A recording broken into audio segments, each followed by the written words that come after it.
യുവസാരഥി അപ്പുവിന്റെ കൈയും പിടിച്ചുകൊണ്ട് അക്ഷരവകയുടെ പെൺപൂരം കൂടുന്ന നായകൻ, പൂരം വിരിയുന്ന നാട്ടിൽ പോയി താരമൂല്യത്തിന്റെ പേരും പെരുമയും ചൂടിയവൻ, അരങ്ങിലെ താരമാകുവാൻ അണിയറയിൽ ഒരുങ്ങി വരുന്ന പാമ്പാടിക്കാരിലെ രണ്ടാമൻ, ഇവൻ പെരുമാളിന്റെ പെരുമയ്ക്കൊപ്പം മൂടം കല്ലുങ്ങൾ വാടുന്ന പൂരപ്രമാണി, ആരവങ്ങൾക്ക് താരം പിറകിലല്ലെന്ന രീതികൾ കൊണ്ട് തെളിയിച്ചവൻ, പൂരമലയാളത്തിന്റെ വിസ്മയ താരങ്ങളിൽ പേരെടുത്ത പാമ്പാടിക്കാരൻ, പേരും പെരുമയും താരമൂല്യവും മൂടം കല്ലുങ്ങളെ മുറ്റത്തേക്ക് എത്തിച്ച താരസൂര്യൻ, ഗന്ധർവ സോദരൻ, ത്രിലോക ചക്രവർത്തി, പാമ്പാടി സുന്ദരൻ.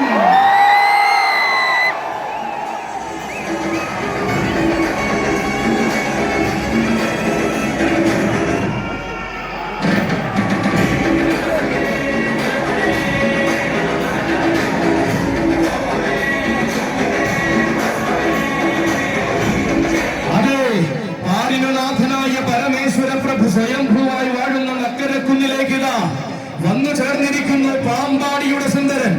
ആരാധകർക്കിടയിൽ താരമായി നിൽക്കുവാൻ തീരമടിക്കാത്ത പാമ്പാടിക്കാരൻ, ആരവങ്ങളിൽ രാജകീയത പുലരണമെന്ന വാശിയുള്ളവൽ വീരനായ പാമ്പാടിക്കാരൻ, പൂരങ്ങളുടെ നാട്ടിലും പള്ളിയോടങ്ങളുടെ നാട്ടിലും ആരാധകരേറെ കാത്തിരിക്കുന്ന മറ്റൊരു പാമ്പാടിക്കാരൻ, മാറ്റങ്ങൾ തനിക്ക് വേണ്ടെന്നും മാറി മറിയുന്ന രീതികൾ തനിക്കില്ലെന്നും തെളിയിച്ച് കാലകാലങ്ങളായി പാമ്പാടിയിലേക്ക് ചേരാകുന്നവൻ, ഇവൻ പൂരങ്ങളുടെ പൂരം മുതൽ എണ്ണം പറഞ്ഞ ഏത് പൂരത്തിന്റെയും സ്ഥിര സാന്നിധ്യം, തിരുനക്കര തേവർക്ക് മുന്നിൽ പതിവായി എഴുന്നള്ളുന്ന ഒന്നാം നിര കൂട്ടാന, ഏറ്റുമാനൂരപ്പ ഭൂമിയിലും തിരുവ്യാഘ്രപുരിയിലും ഒരു കാലം മുഴുവൻ ആവേശം തീർത്തവൻ, രാജാധിരാജനോടൊപ്പം രാജകീയ സ്ഥാനം വഹിക്കുവാൻ രാജന തുണക്കാരനായ ഇടത്തെ കൂട്ടയായി നിൽക്കുവാൻ വരികയാണവൻ, ത്രിലോക ചക്രവർത്തി പാമ്പാടി സുന്ദരൻ.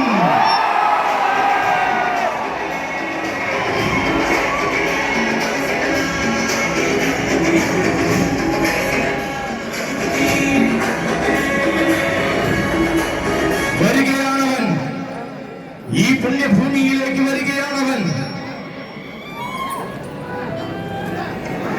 ഇതിഹാസങ്ങളെ കൊതിപ്പിക്കുന്ന കലികാലത്തിന് നായകനായി നീത കടന്നു വരികയാണവൻ.